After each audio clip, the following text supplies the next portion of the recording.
The life of a fisherman is a masterclass in resilience. By the time fishermen have become old-timers, lessons have been learned. First thing he ever told me, he said, don't think you ever know more than this water, my boy. Because when you lose respect for that water, you're all through in this business. That stuck in my head, never left. Yeah, he was right. He was down Great Round Shoals, and they were fishing for cod. I wasn't there that time. And they were fishing for codfish. I was tiny then. And they were getting codfish left and right, left and right. But my father always watched the barometer. He told me, that's what you watch there. That's your weatherman. I said, okay. He looked at the barometer. He didn't like what he saw. So he told him, bring everything aboard. By the time he got to Highland Light, it was blowing 50 miles northeast already. And it was Hurricane Carol. And the Red Star was there with him and asked my father why he was leaving. My father said, the glass is dropping too fast for me. Until this day, they're still looking for the Red Star. She was never found. I consider the old timers, like when I was first starting fishing and when I was a kid, they'd all be in the back of Land's End, down by the New York store. But those guys were all, they fished the rest of their lives, my grandfather, and they kept fishing, you know, and we had to get out. A lot of us had to get out. Some guys stayed with it. And regulations hurt a lot of people. I was talking with Joe Francis, he said it almost killed him. He almost had to sell his house and everything. Well, you're losing a way of life, but I mean, if you've got a family and you've got a house or something, you have to do whatever you can do to make it go. You know, you can't hang on, you know, and say, "Oh, I love fishing." I mean, when the time comes, you have to do what you can to survive. You know, they had a different life that most of us wanted. Like most of the guys my age feel like we were born 20 years too late. And they had freedoms that we don't necessarily have. So for most of us coming up under, like, as we would refer to them as legends in the fishing industry, and a lot of them were pioneers of certain areas, and they had to figure a lot out. It's pretty humbling coming up behind them. I had fished with a guy named Manuel Thomas who had the Joan and Tom, and I fished one summer with him on the Sea Fox. And it wasn't really that accurate, but he taught me how to read the Loran. And so I used to read it for him at night. And when I went on the Charlotte G, I was the only one that knew how to read that old-fashioned Loran. So I used to take the wheel at night, and every tow that I made, I wrote the numbers down. So I knew how to fish a big area of the backside.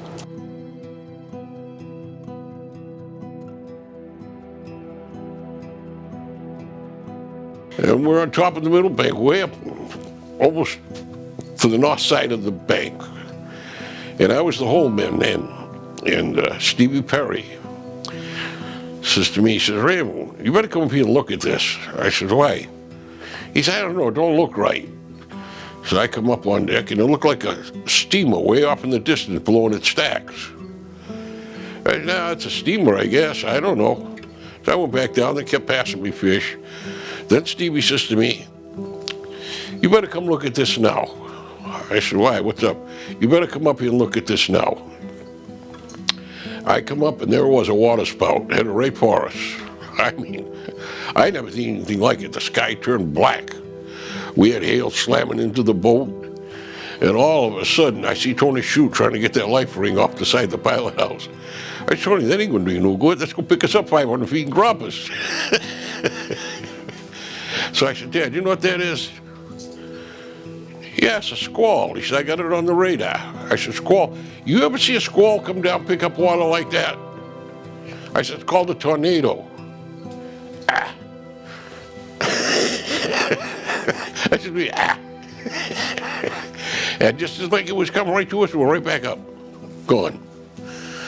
I said, boy, I don't know. You must be walking with the Lord. That's all I know.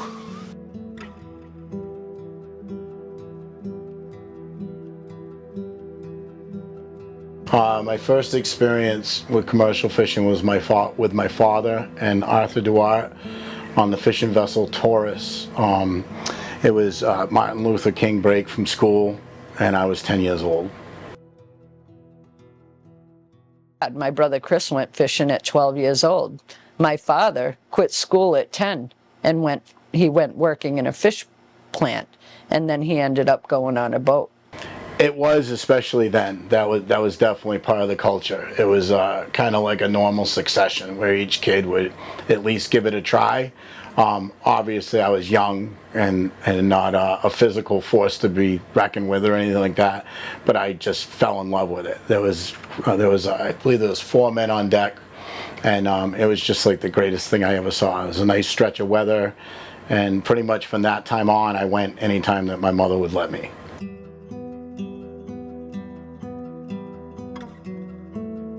It's a shame that we're much less of of a force than what they were. But when the blessing comes around, we think about a lot of those old timers who were like larger than life when we were growing up.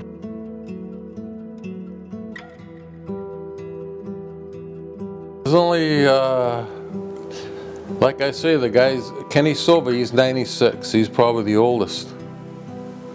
Manuel McCara and Kenny McCara just passed away this last year or two.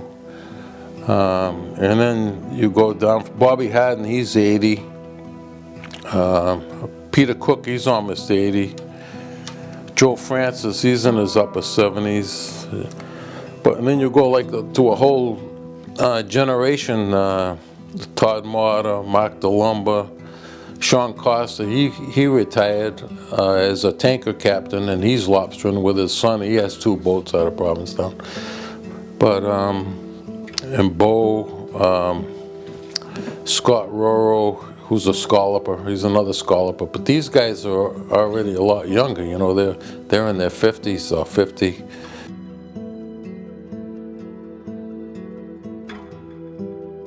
Unfortunately, we've lost a lot of our old timers. So now we look at who the new old timer is. They don't want to be necessarily referred to as the old timer. There's a saying among the fishermen, when you don't see any old timers on the dock, you're it. Yeah, it's like that. Joe Corrier, Brucey Corrier, and JB. I don't know if you just saw JB pass away. But those guys, that's like a whole different generation. Joe Corrier and I used to have a lot of good times. And yeah, they're all gone. I used to, when I was walking, we'd all at one time be going down the wharf together. And those guys, you could tell they just came from partying, you know. Everybody used to wear like white dungarees. That was a thing back in the 60s, these white dungarees. And so you can tell they were just getting home, and here they go, time to go fishing, you know. And I'll never forget, all they had was a loaf of bread with them, you know. They probably had food on the boat, but they went down, they jumped in the bunk, and the captain, Joe Corrier, was letting all the lines go. It was a lot of fun.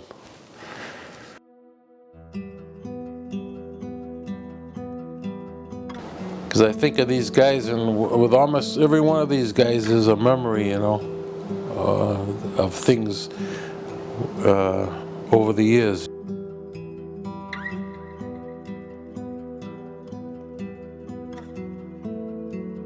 In 1850, there were 51 wharves. Provincetown's only 3.5 miles long. In 1880, I referred to the Walker's map, which is a very commonly known map, and there were 44 wharves in Provincetown standing.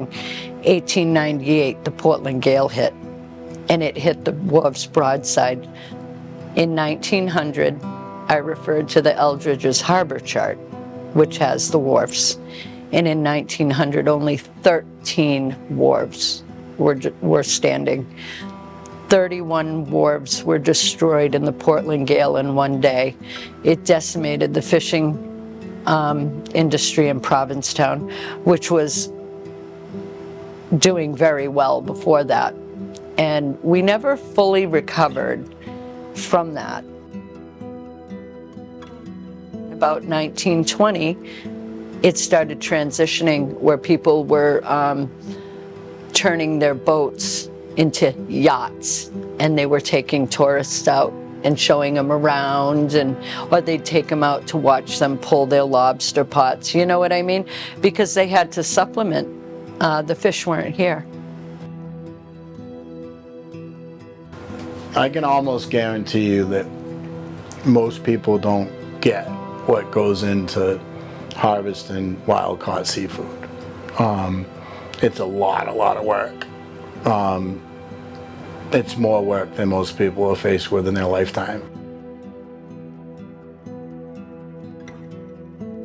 You know, you basically have a ride out, which our average travel and time to the grounds out of Provincetown is probably 2.5 hours.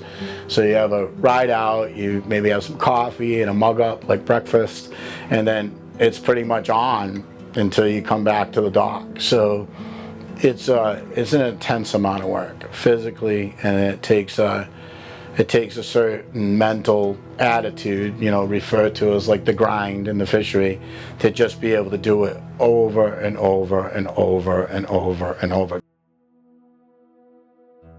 Yeah, Albert Perry was fishing with my dad, and you got those doors that come up, they're 1,000 pounds or whatever, and he had his hands on the rail and the door let go, took 2 of his fingers right off.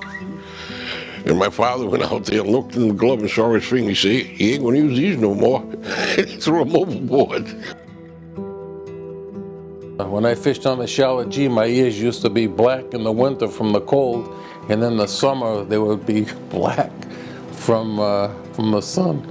I mean, we fished in some weather. We're almost 30 days and no boat went out of Provincetown except for us. Why would anybody work in those conditions? Money. We made good money. I'll be able to tell you that. I mean, these other boats, I was fishing on the Plymouth Belle, made $150, right, for the week. I watched my father, he settled up with his crew, and they're making $600, $700, $800 a week. And I'm saying, oh boy, I can't wait for my turn. So when I started fishing with them, the first week, I think we may be home 2 days out of a week just to take fish out and go back out again. But we settled up over $800 a person. And I brought it home to my wife, who died of cancer at 45. And I brought it and I put it on the table and she says, where'd you get all that money? I said, where I get it? I worked for it. Why? She said, take that back to your father, tell him I don't want his charity. I said, charity? Charity hell. Look at that picture. You can see there's nothing given to you from that fella.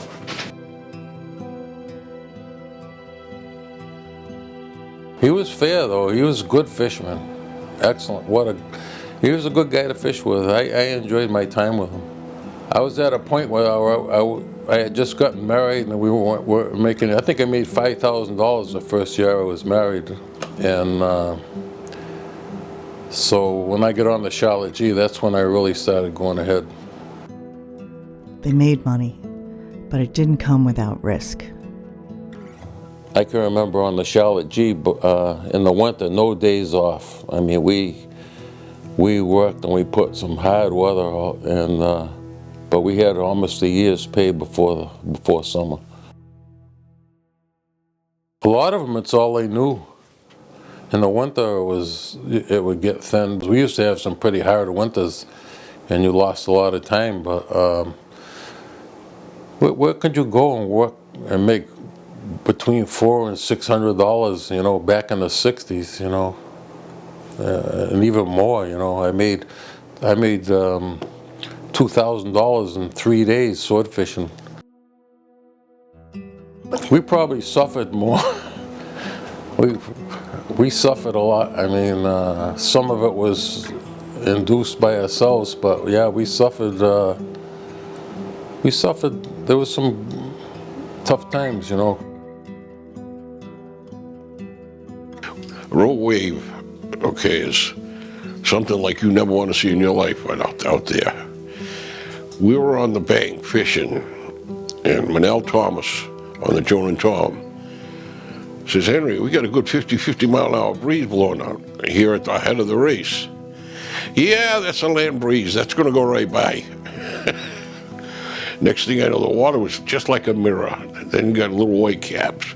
Then the waves kept getting bigger and bigger and bigger. I said, finally he said, yeah, you better haul the gear in. We better get out of here. So we brought her aboard, and we were coming in. I was in the wheelhouse with him, and I could see it. I see this big, huge, white water didn't bother me, but when I saw green water, I didn't like it. It was completely green. Bow of the boat went right down, and this wave just rolled right over top of the whole boat. Everything on deck was awash, floating all over the place. You definitely learn a lot about how hard life can be. You know, you can learn that if you make mistakes in life, it's costly. You learn a lot about people, believe it or not. Even though you're only in contact with small people, you get to see how those people really are, what they're all about. You know, if you have a crew for any type of period or longevity, you in some cases know more about that crew and everything they do daily or when they're home or whichever, more so than even your own family. So you learn that life isn't always fair and life can be harsh.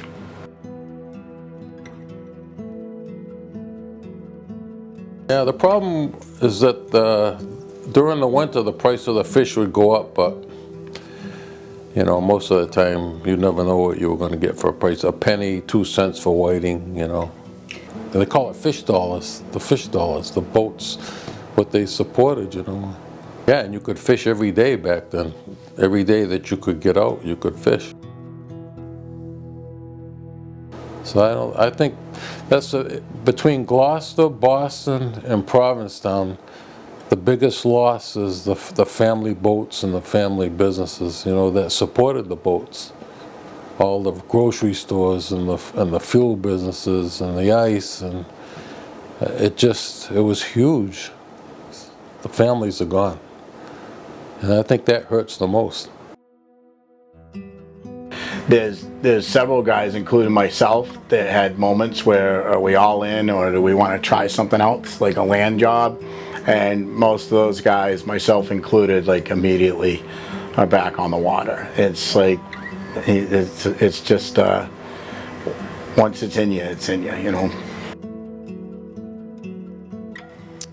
What's hard is, and I hate to say this, but we're really the last generation that's going to be, there's very few of our children that are going to go fishing.